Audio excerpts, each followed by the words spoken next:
Hi అండి. అందరూ ఎలా ఉన్నారు? అందరికీ నమస్కారం అండి. Welcome back to our channel. నేను మీ ప్రియాంక. హ్మ్. ఈరోజు నేను మీకు డైలీ రొటీన్ ఆహ్, కుకింగ్ చూపిస్తానండి. చూడండి ఫ్రెండ్స్, మార్నింగ్ లేచి ముగ్గు వేస్తున్నాను చూడండి. హ్మ్. దయచేసి నా ఛానల్ చూస్తున్న వాళ్ళు కొంచెం లైక్ చేసి సబ్స్క్రైబ్ చేయండి ఫ్రెండ్స్. ముగ్గు వేస్తున్నాను కదండి, ముగ్గు ఎలా ఉందో చూసి కామెంట్ చేయండి ఫ్రెండ్స్. ఒకవేళ మీకు ముగ్గు నచ్చినట్లయితే నాకు ఒక కామెంట్ పెట్టండి ఫ్రెండ్స్, నేను డీటెయిల్గా చూపిస్తాను.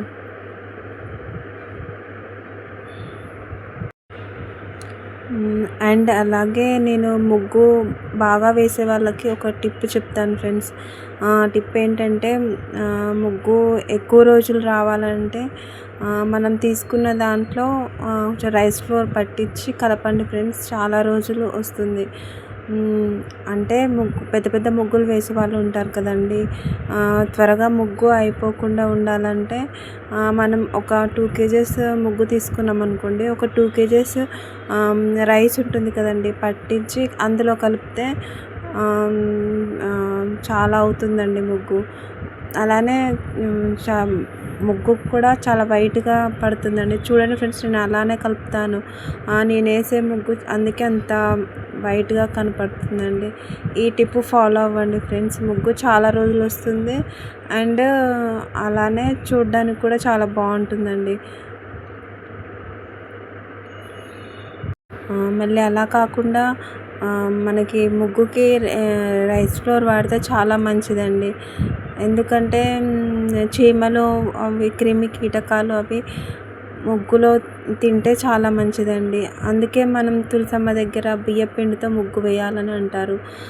దానికి రీజన్ అదేనండి. చిన్న చిన్న క్రిమి కీటకాలు ఉంటే అవి ఆహారంగా తీసుకుంటాయి కదండి. సో అందుకే మనం బియ్యపిండిని ముగ్గుగా యూజ్ చేస్తామండి. అందుకే మనం ముగ్గు పిండిలో ఇలా బియ్యపిండి కలపడం వల్ల కొంచెం ముగ్గు ఎక్స్ట్రా అవుతుంది, ప్లస్ వైట్గా పడుతుంది. సైంటిఫిక్గా కూడా ముగ్గు పిండి ఇంటి ముందు వేయడం చాలా మంచిదండి. సో నెక్స్ట్ టైం మీరు ముగ్గు తీసుకున్నప్పుడు ఇలా చేసి చూడండి ఫ్రెండ్స్, మీకు చాలా రోజులు వస్తుంది. ముగ్గు కూడా చూడడానికి వైట్గా చాలా బాగా కనిపిస్తుంది ఫ్రెండ్స్. ఇంకా నేను కల్లాపు నీళ్ళతో చల్లట్లేదు కాబట్టి ఇలా ఉంది ఫ్రెండ్స్. ఇంకా మనం పేడ వాటర్తో కలిపి చల్లితే ఈ బియ్యం పిండితో వేసిన ముగ్గు చాలా బాగా కనపడుతుందండి. చూడండి ఫ్రెండ్స్, ఈరోజు ముగ్గు ఎలా ఉందో దయచేసి కామెంట్ పెట్టండి ఫ్రెండ్స్.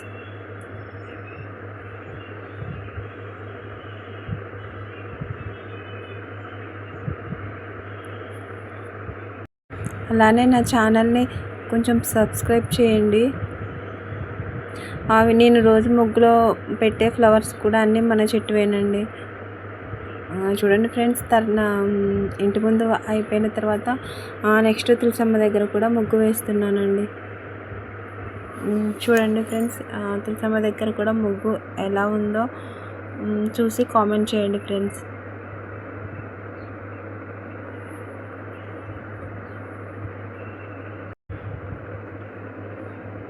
సమ్మర్ కదండి, ఎండలు బాగా కొడుతున్నాయి ఫ్రెండ్స్. అందుకే మీరు ఎర్లీ మార్నింగ్ పనులన్నీ ఫినిష్ చేసుకొని ఇంట్లో ఉండడానికే ట్రై చేయండి. కొంచెం పిల్లలకు కూడా హాలిడేస్ కదండి, బయట తిరగనివ్వకుండా ఇంట్లోనే ఉంచడానికి ట్రై చేయండి ఫ్రెండ్స్. చూడండి ఫ్రెండ్స్, నేను తులసమ్మ దగ్గర ముగ్గు వేయడం కూడా కంప్లీట్ అయిపోయింది. కొంచెం ఇంట్లో ఒక కలర్ ఉంటే దాంతో వేస్తున్నాను చూడండి ఫ్రెండ్స్.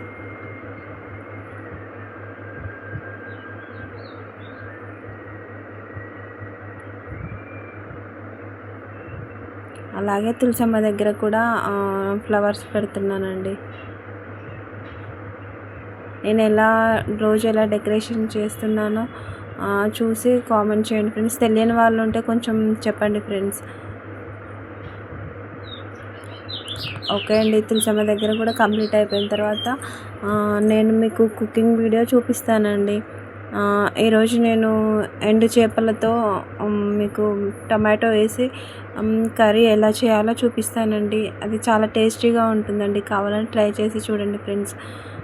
ఎండు చేపలు అంటారు వాటిని చందమామలు, మెత్తలు అని అంటారు ఫ్రెండ్స్. చూడండి ఫ్రెండ్స్, వాటిని ముందుగా బాగా క్లీన్ చేసుకోవాలండి. అంటే ముందుగా నేను ఎలా చేస్తున్నానో చూడండి ఫ్రెండ్స్. వాటి హెడ్ వరకు, తోక వరకు తీసేయాలండి. లేకపోతే హెడ్లో కొంచెం చేదు వచ్చేస్తుందండి. చూడండి ఫ్రెండ్స్, నేను ఎలా తీస్తున్నానో తల వరకు తీసేస్తున్నాను, అలాగే తోక కూడా తీసేస్తున్నానండి. చూడండి ఫ్రెండ్స్, నేను మొత్తం క్లీన్ చేశానండి. అందులో మొత్తం పోను అంత మిగులుతుందండి. చూడండి ఫ్రెండ్స్, 50 రూపీస్వి అవే అండి. నేను కొంచెం అవి క్లీన్ చేసిన తర్వాత వేపుకోవాలండి. వేపుకొని తర్వాత వాటర్లో కడిగేయాలండి. కొంచెం ఇసుక లాంటిది ఉంటుందండి, శుభ్రంగా కడిగేయాలండి. తర్వాత అది కడిగేసి పక్కన పెట్టేసుకొని నెక్స్ట్ ఒక కళాయిలో ఆయిల్ వేసి ఆనియన్, పచ్చిమిర్చి జీలకర్ర, ఆనియన్, పచ్చిమిర్చి కట్ చేసి వేసుకొని కలపాలండి. పచ్చిమిర్చి చాలా తీసుకోవాలండి, ఎందుకంటే నేను కారం వేయకుండా మొత్తం పచ్చిమిర్చితోనే వండేస్తున్నానండి. అలా అయితేనే ఈ కూర చాలా టేస్టీగా ఉంటుందండి. సో నేను పచ్చిమిర్చి కూడా ముందుగానే కట్ చేసి ఆనియన్స్లో కలిపి వేసుకున్నానండి. తర్వాత పచ్చిమిర్చి, ఆనియన్ వేగిన తర్వాత దాంట్లోకి కొంచెం పసుపు వేసుకొని కలపాలండి. అవి కూడా వేగిన తర్వాత ముందుగా మనం కడిగి పెట్టుకున్న ఎండు చేపలు ఉంటాయి కదండి, అవి వేసి ఆయిల్లో బాగా ఫ్రై చేసుకోవాలండి. ఆయిల్లో ఫ్రై చేసుకుంటేనే కొంచెం బాగుంటుందండి, లేకపోతే అవి తినడానికి మంచిగా ఉండవండి. బాగా ఆయిల్లో ఫ్రై చేసుకోవాలండి. తర్వాత ఫ్రై అయిపోయినాక కొంచెం అల్లం పేస్ట్ వేసి కలిపేయాలండి. చూడండి ఫ్రెండ్స్, నేను ఆయిల్లో బాగా మగ్గిస్తున్నానండి. అల్లం కూడా వేసిన తర్వాత ఇంకా మనం ముందుగా కట్ చేసుకున్న టమాటో ముక్కలు కూడా అందులో వేసేయాలండి. మనం చేపల్ని బట్టి టొమాటో పీసెస్ని వేయాలండి. మరీ ఎక్కువ కూడా వేయకూడదండి, సరిపోను వేయాలండి. సో టమాటాస్ మగ్గుతున్నాయండి. కొంచెం టమాటోలు మగ్గడం కోసం నేను కొంచెం సాల్ట్ యాడ్ చేస్తున్నానండి. సాల్ట్ కలిపితే త్వరగా ఉడికిపోతాయండి. చూడండి ఫ్రెండ్స్, టమాటో కూడా ఉడికిపోయింది. దాంట్లోకి నేను కొంచెం కారం, సాల్ట్ వేస్తున్నానండి. ఆల్రెడీ ఫస్ట్ పచ్చిమిర్చి చాలా వేసా కాబట్టి కారం కొంచెమే వేసుకోవాలండి. తర్వాత కొత్తిమీర వేసి ఒక 5 మినిట్స్ ఉంచి మసాలా కూడా వేసేస్తే ఎమ్మి టొమాటో ఎండు చేపల కర్రీ రెడీ అండి.